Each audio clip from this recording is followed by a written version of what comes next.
Toki Mianko. Hello, I'm Kof.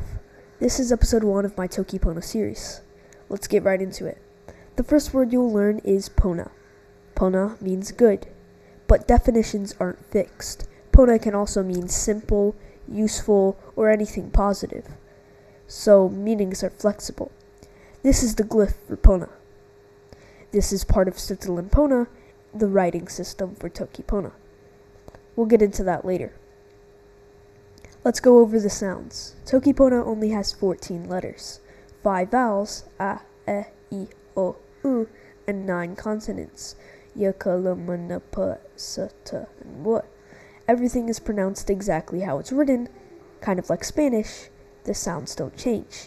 The only exception is J, which is pronounced like Y, or y.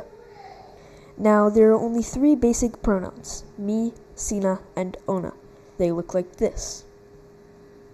Me means me, I, or we, and it sounds like me. Sina means you. Ona means they, he, she, or it. Let's make a sentence. Me moku.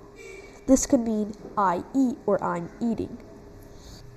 Moku means food, eat, or drink. Nice, that's your first sentence. Now let's expand it. In Toki Pona, e marks the object of a sentence. So if you want to say, I'm eating food, you say, mi moku e moku. Let's make it more specific. Kili. Kili means fruit or vegetable. How would you say, I'm eating fruit?